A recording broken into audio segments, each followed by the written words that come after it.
At 3:17 in the morning, 12 concrete trucks rolled down Hawthorne Ridge with their headlights blazing, then backed straight across my side yard toward the creek behind my house. Standing in the mud, like she was directing a military operation, was our HOA president, Vanessa Crowley, wearing pearl earrings, white sneakers, and a spotless cream-colored tracksuit that had probably never seen a drop of sweat. She raised one manicured hand toward the water and called out, "Fill the whole thing. By sunrise, this neighborhood finally gets rid of that ugly ditch." I sat on my back steps with a mug of coffee warming both hands, watching gray concrete swallow a stream that had been flowing through that valley longer than any house, road, or homeowner association had existed, and the only thought in my head was simple. When the heavy rains came, every expensive home uphill was going to learn exactly why that creek had been there. My name is Walter Keene. I was 60 years old at the time, and I had spent 34 years working as a municipal pipe fitter, which meant I had crawled beneath enough streets, hospitals, factories, and suburban basements to understand one basic truth about water. You can redirect it, slow it down, store it, or give it a better path, but you cannot order it to disappear. Vanessa did not understand that. Vanessa believed everything could be controlled with a committee vote, a threatening letter, and enough money. I had bought my little cedar-sided cottage on the edge of Hawthorne Ridge after my wife, Ellen, passed away. We had planned to retire somewhere quiet, maybe with a garden, a porch, and enough land that we would not hear the neighbors arguing through the walls. But cancer shortened those plans to a cardboard box of photographs and a list of places we never got to visit. The cottage was cheaper than everything around it because the listing described the property as having seasonal drainage characteristics, which was real estate language for there is a creek in the backyard and somebody with a mortgage might panic when it rains. I loved it immediately. Every morning, I would sit outside with dark coffee and listen to water moving over smooth stones beneath old sycamore trees. Ellen used to say running water made a house feel alive. And after she was gone, that sound became the closest thing I had to company. The rest of the neighborhood had changed quickly. Developers bought the old orchard uphill and replaced it with 36 oversized homes with stone facades, 3-car garages, decorative chimneys, and lawns so chemically green they looked computer-generated. Most of the houses sold for close to $1 million, and nearly every owner drove something white, black, or silver that had never carried lumber, tools, or a muddy dog. Vanessa lived in the largest house at the top of the slope with her husband, Grant, who owned the construction company that had built most of the development. She was 44, always perfectly dressed, always carrying a stainless steel water bottle, and always speaking in that soft, sugary tone people use when they want to insult you without raising their voice. She came to my door less than a month after I moved in. "Mr. Keene," she said, smiling as her eyes moved past me into the house. "I wanted to personally welcome you to Hawthorne Ridge. That is kind of you. We take enormous pride in maintaining a certain visual standard here." There it was, not even 30 seconds. She pointed past my shoulder toward the backyard. "That water feature is becoming a concern. The creek? Some residents call it a creek. Others see stagnant runoff, mosquitoes, erosion, and declining property values." I looked outside. The water was clear enough to see minnows between the rocks. "It drains the whole hillside," I told her. "Those homes above us were designed around it." Her smile tightened. "Grant has access to professionals who understand modern drainage. We do not need to rely on a muddy channel from the 19th century. Water does not care what century it is." She gave a small laugh, as though I had told an adorable joke. "You will find that this community works best when everyone cooperates." 2 days later, I received my first violation notice. Overgrown natural vegetation, $50.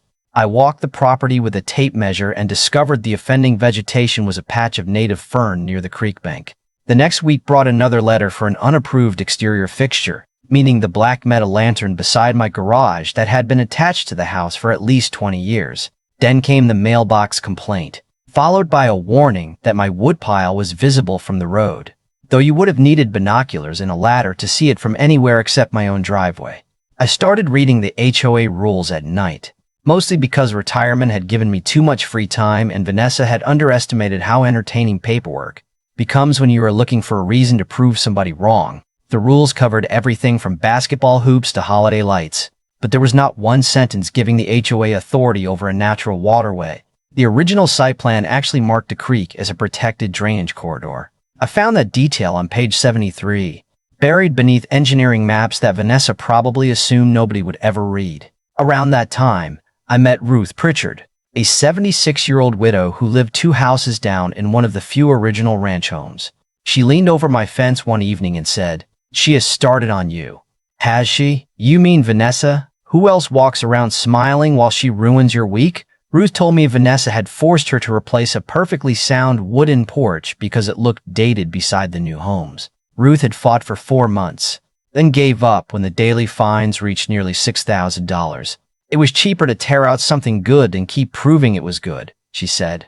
That sentence stayed with me because I had seen the same thing my entire career.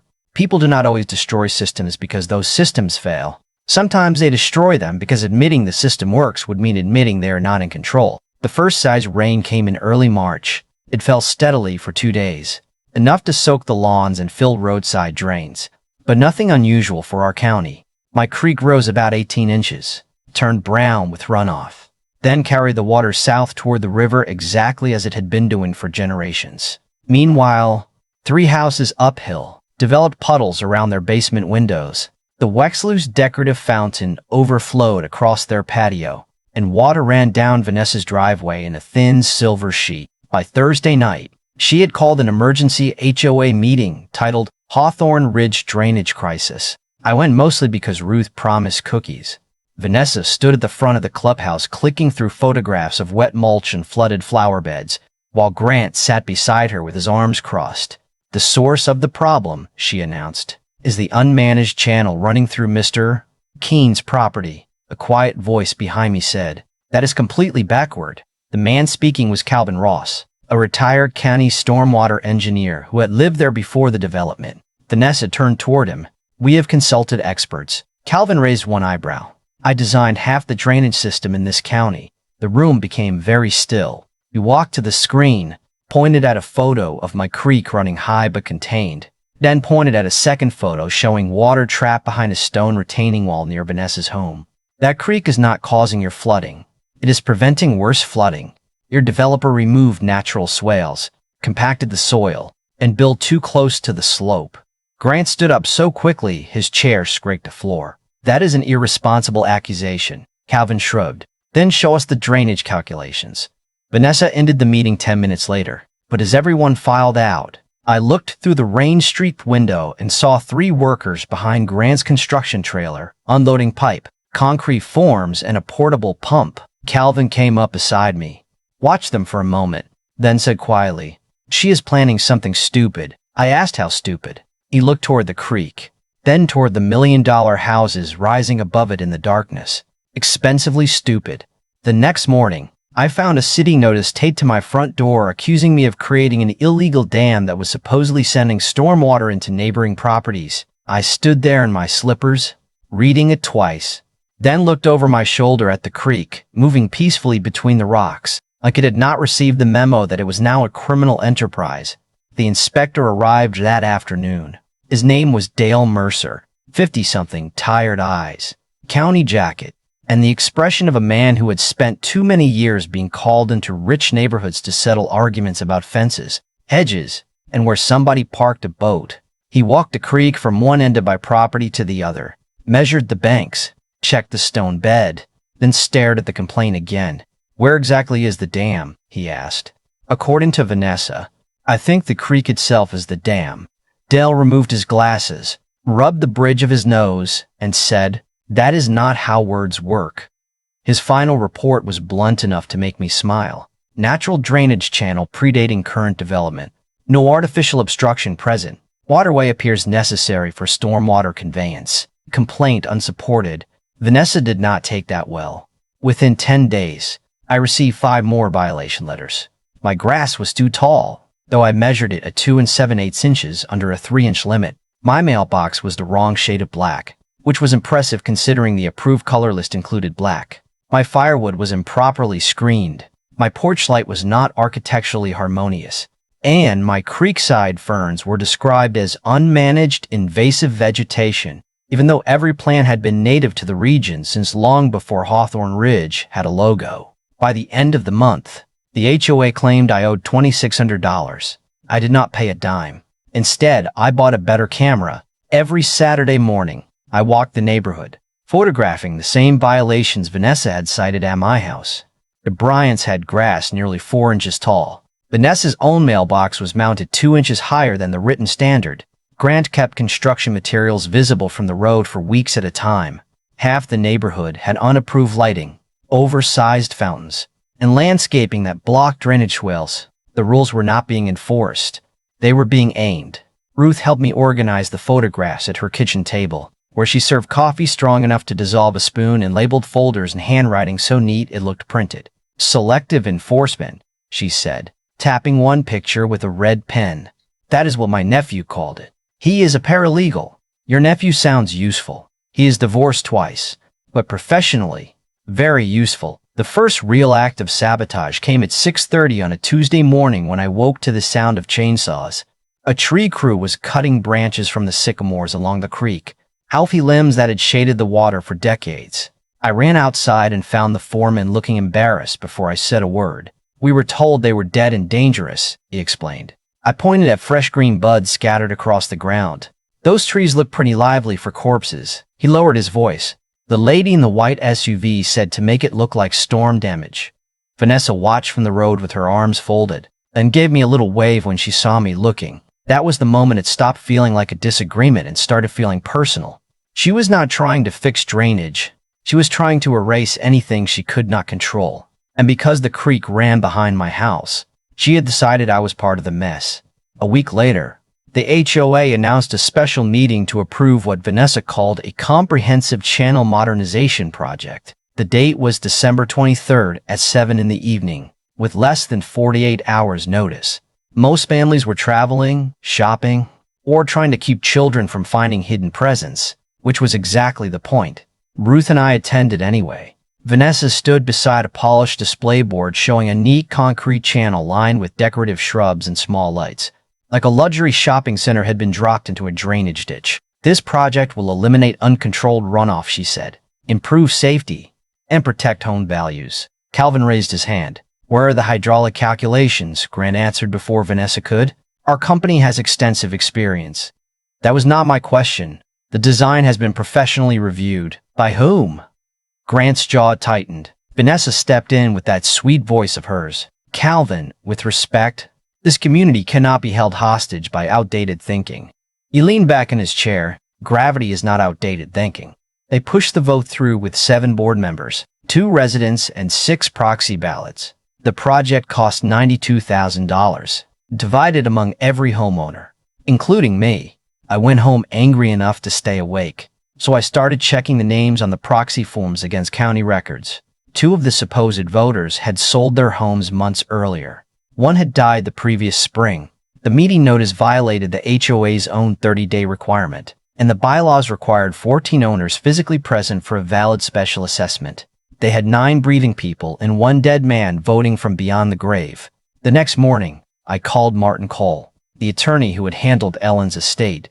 He listened quietly while I explained the meeting, the fines, and the plan to bury the creek. Walter, the vote sounds invalid, he said, but the creek is the larger issue. Altering a natural waterway without state and federal approval can trigger serious penalties. How serious? Potentially tens of thousands per day, plus restoration costs. Would telling them stop them? Possibly. I looked through the window at Vanessa directing a landscaping crew across the street. Then I am not sure I want to tell them yet. Martin sighed in the patient way lawyers do when clients become interested in poetic justice. Document everything. Do not interfere physically. Do not trespass. Do not threaten anyone. Can I drink coffee while they ruin their own lives? I cannot find a statute against that. The concrete trucks arrived 3 weeks later, before dawn. Vanessa had moved fast, probably because she knew questions were starting to spread. Grant's workers blocked the street with orange cones and backed 12 mixers through a temporary opening in my side fence. I called the sheriff, but Vanessa showed a deputy a stack of HOA papers and claimed the board had authority to access the drainage corridor. The deputy looked uncomfortable and told both sides it appeared civil, which is official language for nobody wants to make a decision before breakfast. So I stood on my porch and filmed. The first wave of concrete poured into the water with a heavy slap, covering mossy stones, filling shallow pools, and pushing cloudy gray water downstream. The creek's soft sound disappeared beneath diesel engines and spinning drums. I remember feeling sick, not just angry. That stream had been part of my mornings with Ellen, part of the reason I bought the house, and Vanessa was burying it for a brochure photograph. She walked over in spotless boots and smiled up at me. "You will thank us when this is finished." I doubt that.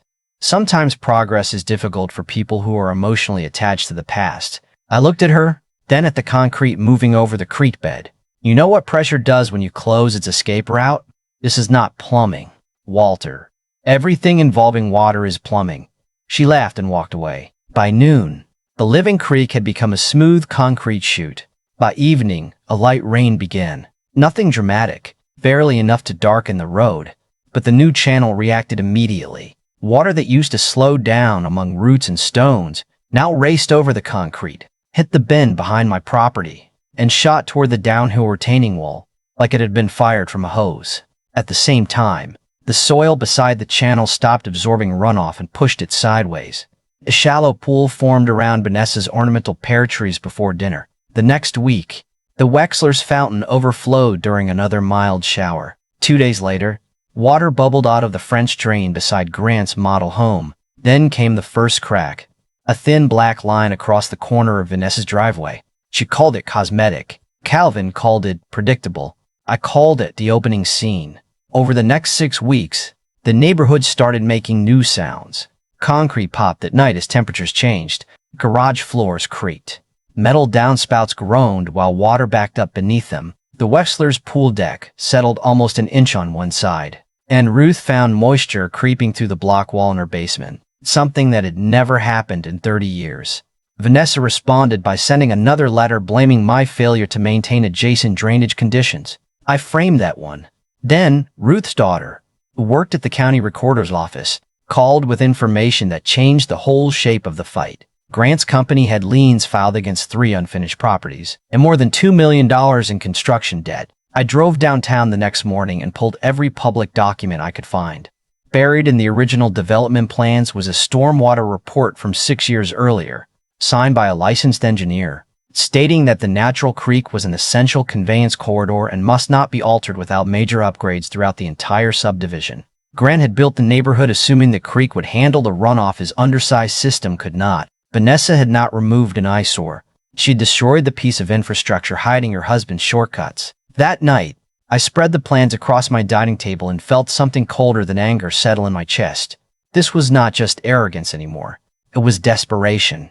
The houses were already vulnerable. Grant was already buried in debt, and the creek had been covering the evidence for years. Now every inch of rising groundwater was exposing what he had saved money by not building. I called Martin, then Calvin, then a hydrology professor named Dr. Lena Morris who taught at the state college. Within a week, my backyard looked like a scientific field station. Her students installed monitoring wells, measured soil saturation, and compared water pressure at different elevations. The results were worse than even Calvin expected.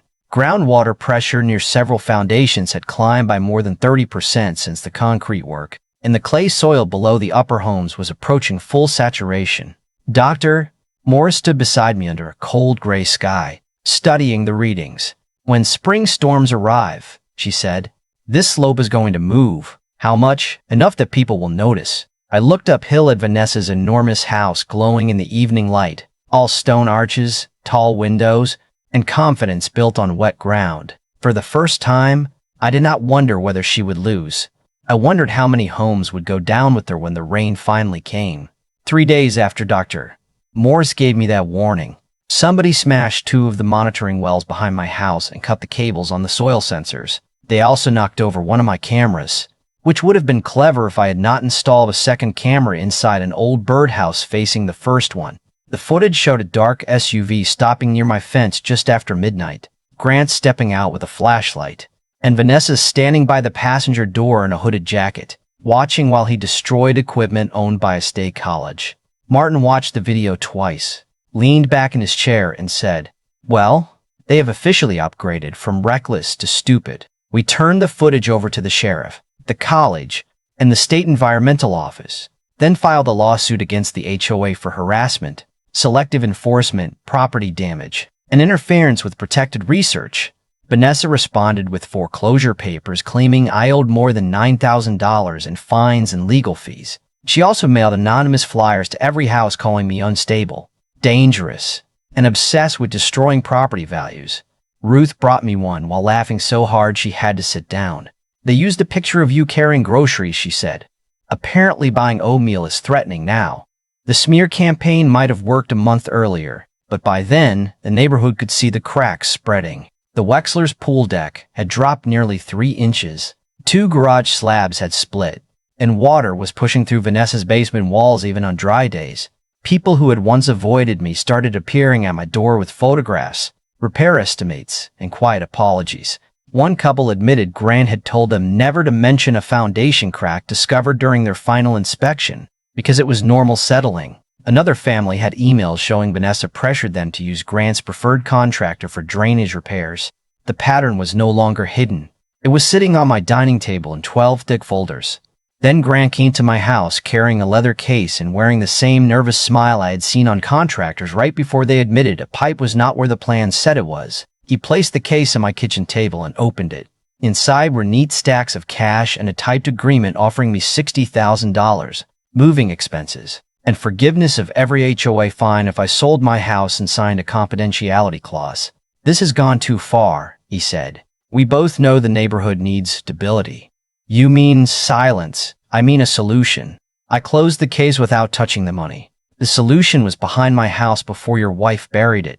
His voice dropped. You are going to hurt a lot of innocent people. That landed harder than he expected because he was right about one thing. Families who had trusted him were going to suffer. Children were going to lose bedrooms. Retirees were going to lose savings. And none of them had poured the concrete.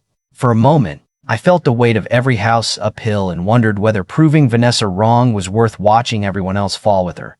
And I remembered Ellen telling me that truth does not become cruel just because somebody waited too long to hear it. I did not build those homes, I told Grant. I did not hide the drainage report, and I did not destroy the creek. You did. He left the money on the table until I carried the case to the porch and set it beside his shoes. 2 weeks later, the Weather Service issued a flash flood watch. A slow-moving storm system was expected to drop 5 inches of rain overnight, possibly more along the ridge. Calvin walked the street with me that afternoon, checking drains and looking at the dark clouds gathering beyond the trees. The concrete channel will move water fast, he said. But the outlet cannot carry that volume, and the soil under those houses is already full. So what happens? He looked toward Vanessa's house. The hill decides where it wants to go. The rain started at 1:40 in the morning, hard enough to wake me through the roof. By 2:30, the concrete channel was roaring like a highway, water racing over its smooth surface, slamming into the lower bend, and spilling sideways into yards it had never flooded before. I turned on every camera and sat beneath the porch roof with coffee, not because I was enjoying it, but because after months of being called crazy, I needed a record no one could rewrite. At 3:12, the first retaining wall failed behind the Wexler's house. Stones rolled into the yard, followed by mud, shrubs, and half of their decorative fence. At 3:40, water burst through a basement window at Grant's model home. Then, just before 4, the slope beneath Vanessa's driveway began to move. It started with a low grinding sound, almost too deep to hear. Then the concrete split from one side to the other. Her white SUV tilted as the ground dropped beneath the front wheels. Porch columns shifted, windows cracked, and the stone veneer on the garage peeled away in heavy sheets. Vanessa came outside in a bathrobe, barefoot in muddy water, screaming into her phone that someone had sabotaged the neighborhood. By then, local reporter Emma Sloan was already broadcasting from the entrance with a camera crew. Because Martin had shared the public environmental filings earlier that week, Vanessa spotted me on my porch and marched through the rain, pointing at me as if I controlled the sky. "You did this," she shouted. "You wanted our homes destroyed." The camera swung toward us. I held my coffee with both hands because they were shaking, though I refused to let her see it. "Vanessa, I did not make it rain. You interfered with the drainage project. I filmed it. You built it."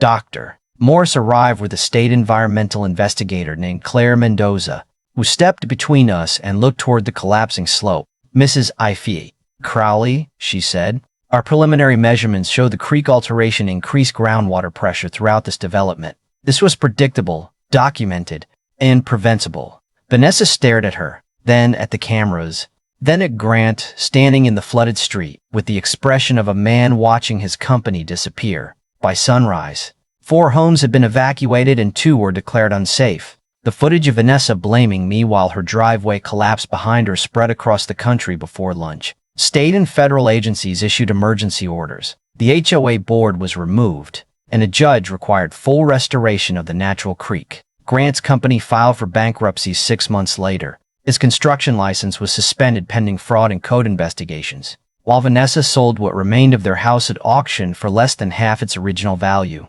Ruth became the new HOA president, mostly because nobody could argue with a 76-year-old woman who brought homemade pie to meetings and threatened to read every bylaw aloud. The restored creek took nearly a year to complete. Engineers removed the concrete, rebuilt natural bends, planted native grasses, and created overflow areas for major storms. The first morning I heard water moving over stone again, I sat on the porch and cried harder than I had since Ellen's funeral. Not because I had won, but because something I thought was gone had found its voice again. The settlement for my lawsuit paid for repairs to Ruth's basement and funded a small watershed program at Dr. Morris's college. I became an occasional drainage consultant for the county, which amused Calvin endlessly because he said I had spent my retirement turning coffee drinking into government work. Even now, people argue about what happened at Hawthorne Ridge. Some say I should have fought harder before the concrete pour and protected the homeowners from Vanessa's mistake. Others say those homeowners stayed silent while she bullied people, and silence has a price. I still do not know exactly where justice ends and revenge begins. But I know this much: authority without knowledge is dangerous, and water never signs HOA agreements. So, tell me honestly, was I right to document everything and let their own decisions expose them? Or should I have done more to stop the disaster before innocent families lost their homes? Leave your answer in the comments. Share this story with anyone who has ever dealt with a neighborhood tyrant. And subscribe if you believe common sense may be quiet, but sooner or later, it always gets the last word.